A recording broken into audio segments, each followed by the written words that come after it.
महादेव की जय। बंदी छोड़ कबीर परमेश्वर जी की जय। बंदी छोड़ गरीबदास जी महाराज जी की जय। स्वामी राम देवानंद जी गुरु महाराज जी की जय हो।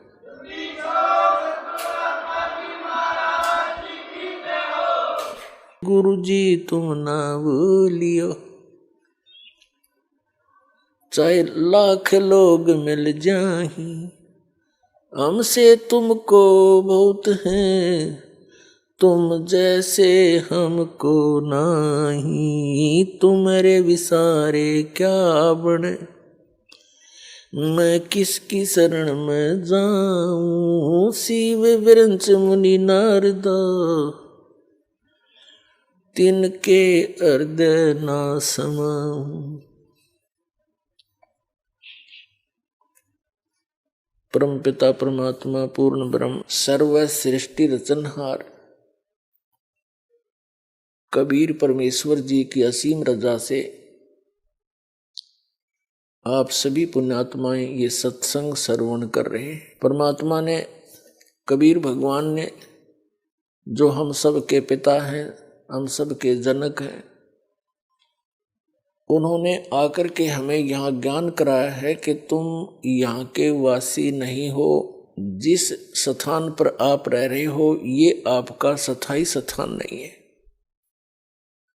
आप प्रतिदिन देख भी रहे हो,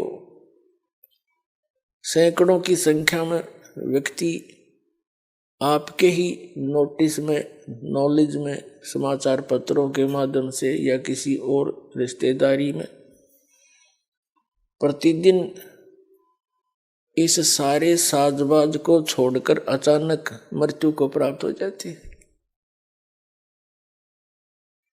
ये लोक रहने का है। परमात्मा कहते हैं,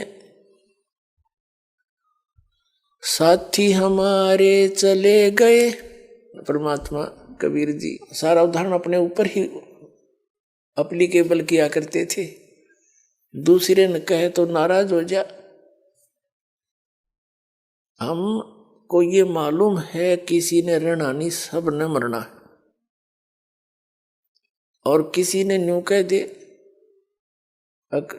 मृत्यु हो जाएगी जब क्या करेगा, तो जिस ज्ञान से पहले न्यू कहा करते, क्यों मृत्यु तेरी हो जा, हमारी क्यों है।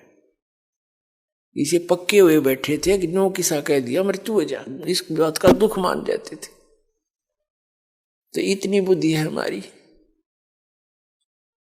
हम सत्य को स्वीकार करने के आदि नहीं रहे। सामने देखकर भी हम कबूतर की तरह आंखें बंद कर लेते हैं। तो ये आंखें बंद करें काम नहीं चल रहा है, ये खोलनी पड़ेंगी। जैसे पवित्र वेदों में प्रमाण दिया कि वो परमात्मा सतलोक में रहता है, उसके तीसरे भाग में 3 पोर्शन है सतलोक के। सबसे ऊपर वाले स्थान पर परमात्मा कबीर जी का अपना निज स्थान, बहुत बड़ा एक मंदिर नुमा गुंबद है, उसके बीच में परमात्मा विराजमान है। यानी बहुत बड़े सिंहासन पे, सिर पर मुकुट है जैसे राजा लोग पहनते हैं। राजा तो असली में वही है, बाकी तो कृत्रिम राजा है। 10 दिन के चौधरी फिर मृत्यु को प्राप्त करके गधे बने पावे, क्या के राजा ही है। अगर राजा है तो वो एक ही है, बाकी तो नकल कर रहे हैं उसकी। सिर पर मुकुट है, ऊपर छत्र है और सुंदर शरीर है परमात्मा का, मनुष्य दृश्य है, उसका नाम कबीर है। 3 पोर्शन है, 3 स्थान अलग, उसमें 3 व्यवस्था है। परमात्मा के दूसरे नंबर पर फिर हंस रहते हैं, यानी केवल नर रूप में। उससे फिर सेकंड लास्ट के अंदर बहुत बड़ा, चारों तरफ बड़े बड़े बाग बगीचे, सदाबहार वृक्ष है, पहाड़ हैं, झरने बहते हैं, सरोवर हैं, बड़े बड़े दरिया और दरियाएं बह रही हैं दूधों की, अमृत सरोवर है।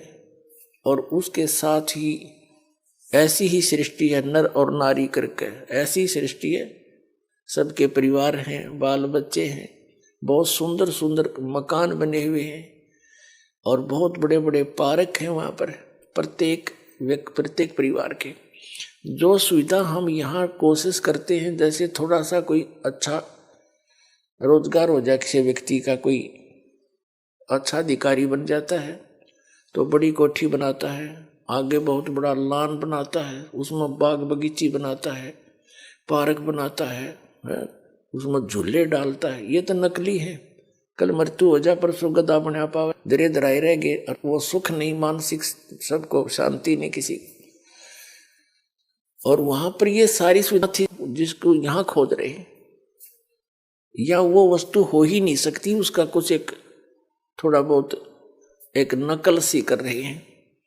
तो वहाँ सब सुविधाएं आपको उपलब्ध है। आपके सभी स्थान जहां आप रहा करते थे वो खाली पड़े हैं। लेकिन ये ज्ञान प्रथम बार सुनता है प्राणी। 600 वर्ष पहले परमात्मा ने बताने की चेष्टा की, किसी ने सुना नहीं, उन्होंने गुप्त रखा।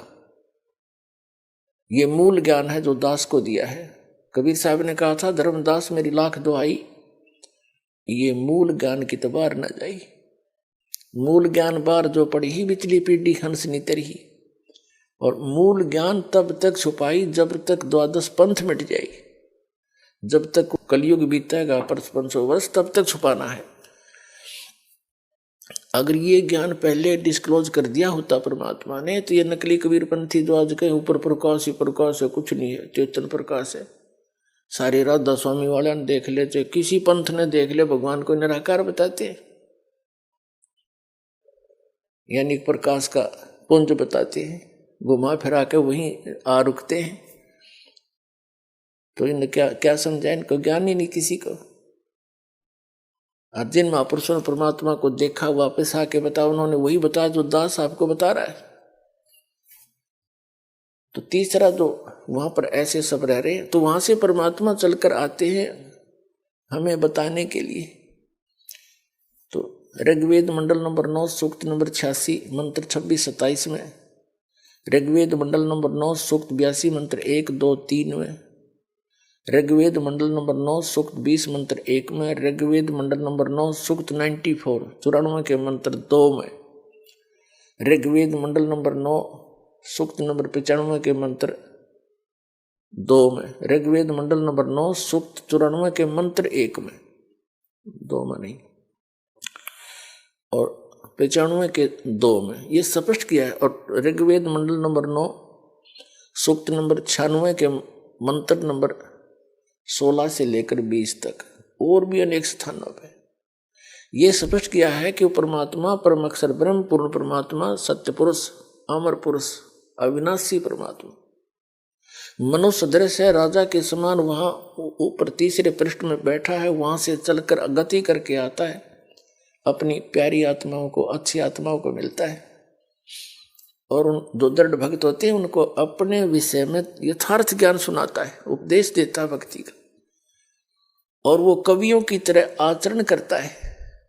जैसे कवि कहीं जाकर के लोकोक्तियों के माध्यम से अमृतवाणी बोलना शुरू कर देते थे, दोहे बोलने शुरू कर देते थे, शब्द बोलने शुरू कर देते थे, और वो परमात्मा कबीर है।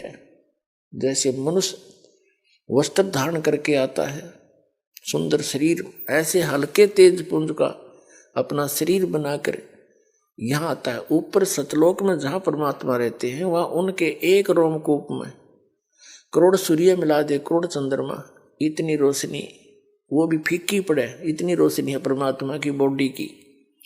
परमात्मा का शरीर हमारे जैसा स्नायु का नहीं है।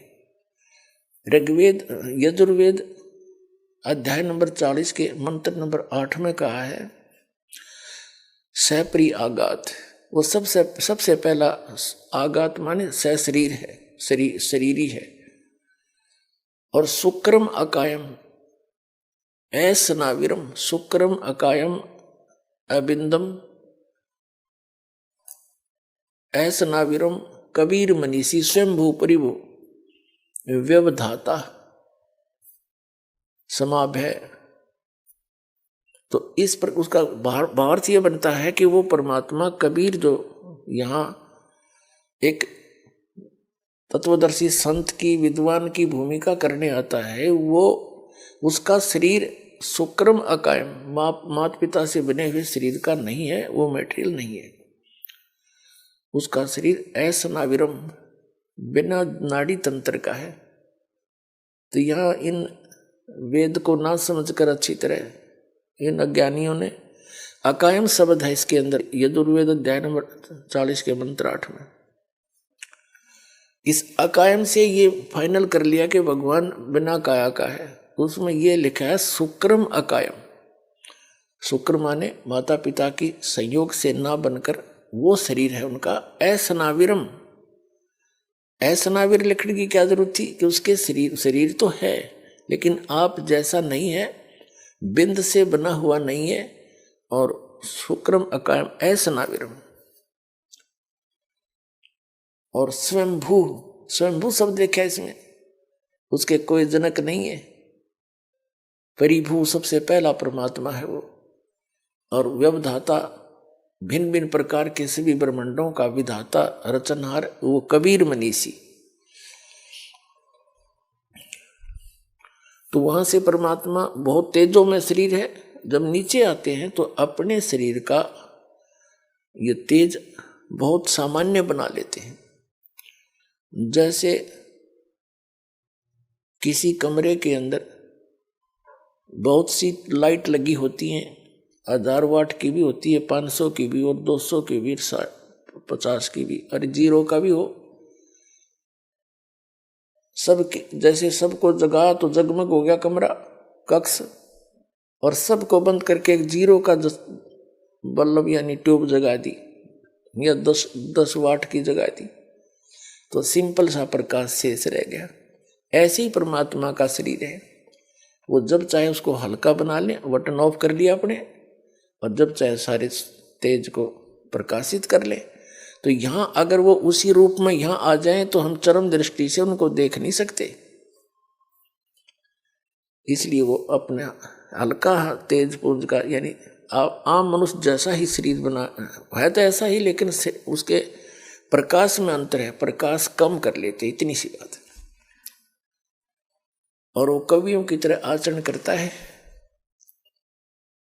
तो ये कर्या किसने, ये लीला कबीर परमेश्वर जी ने, दानक जो लाए कबीर जी ने। तो इससे ये भी सिद्ध होता है कि वो परमात्मा है जो वेदों में वर्णित है, वो लीला किसने की, वही भगवान है। तो कबीर परमेश्वर जी दानक जो लाए काशी वाले ने की।